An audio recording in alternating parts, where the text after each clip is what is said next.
Alright, welcome back to Pac-Manufactured, a series all about Pac-Man clones. In this episode we're taking a look at Beyond, developed by Adam Freeman and released for PCs in 2021. Now, straight off the bat, I do have to let you know that I was sent a download code for this game, so yeah, it didn't cost me any money, but that is all that's happened. All my opinions and everything that I'm sharing in this review is based on my own experiences. I haven't been told to say anything specifically, but I just wanted to obviously give you some, pre-warning that obviously I have taken a copy of this game for nothing. It is normally on sale for $2. You can get it via the link in the description below. It is currently on sale for a single dollar though, so if this looks interesting to you, I would definitely urge you to go and check it out and see if you enjoy it yourself. So, I was given some pre-warning when I was sent this. Adam contacted me directly and said that he has to admit up front that this is possibly everything I hate in a Pac-Man clone. It has dead ends, it's in 3D, and the movement is free and not on rails.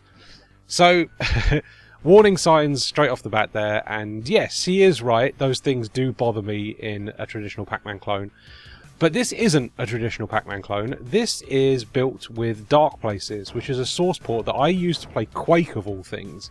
So it is a first-person, well, not a first-person shooter, but it is a first-person game first and foremost, and a Pac-Man clone second.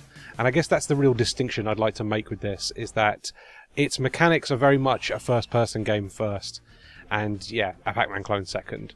Whereas I feel like if this was a traditional 2D Pac-Man clone where you played it from above and you could see the entire maze, those things would probably annoy me because I'm expecting a certain type of gameplay from a 2D Pac-Man game. But in this, I'm expecting a first-person game, so as a result, I'm a little bit more forgiving with it, because I feel like it's doing its own thing. So the setup is very much, similar to Pac-Man in that you have to collect all the pellets to be able to clear the stage. But power pills work completely differently. They don't allow you to eat the ghosts. You actually have offensive capabilities all the time. You can either use melee attacks by sort of like pushing the ghosts, or you can get power-ups and then you can throw things at the ghosts as well, so it's more like a projectile. So that's different obviously as well. The way the power pills work actually is by lowering the walls. So the stages as standard feature the walls up and make it more like a maze. But if you press the power pill button, it lowers the walls so you can see exactly what pills are left to collect, but also where the ghosts are at any given point, which gives you a good spatial awareness as to what's going on at any given point. It's a really clever setup, and I think it's a great idea for a first-person game to have that sort of, okay, so you've got things obscured when the walls are up, but now you can take advantage of the situation by lowering the walls temporarily using the power pills. So yeah, that's a really interesting idea, and I think it works really well. Also, it does create a little bit of offensive pushback from the ghosts themselves, because once the walls are down, they can move across the map completely freely and really zone in on you quickly. So whilst it's also advantageous for yourself to be able to see where the ghosts are or where the pellets that are left on the map you need to collect are, it just, it does also change things a little bit so that you are also put in danger too. So it's an interesting setup. I really like the mechanics here. I think it makes for a really, really interesting and unique game, something that I've not experienced in any other Pac-Man clone.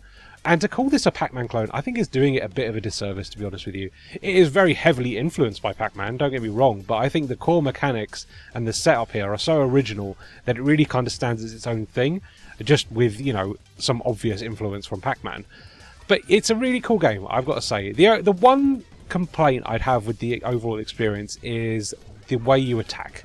I don't think the feedback you get from the standard pushing melee attack that you have is very consistent. It's not very obvious that you're doing damage. It's not very obvious how far away you need to be from the ghosts to be able to hit them.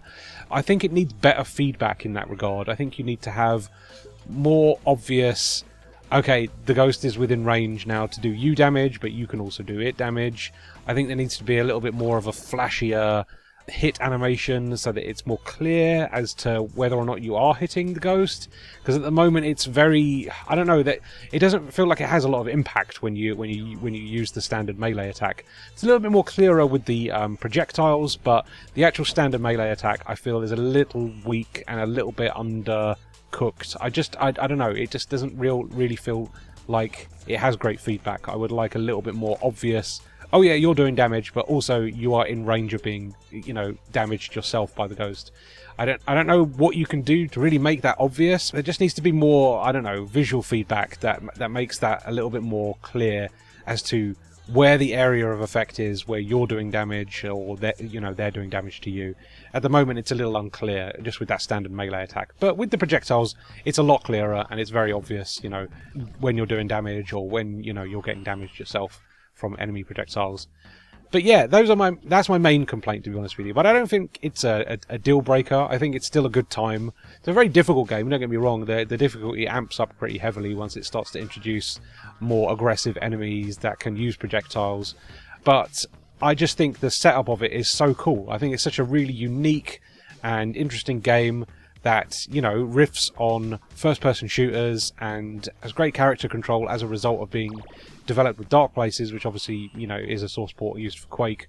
So, as a result, I had a real good time with this, because I like me some Quake, and yeah, this very much felt like one of those old-school 90s FPSs. It's just got nice, quick movement. It very much feels like you're in control at any given point. You can't really blame the game for any mistakes that you make because it's just so robust, character control-wise.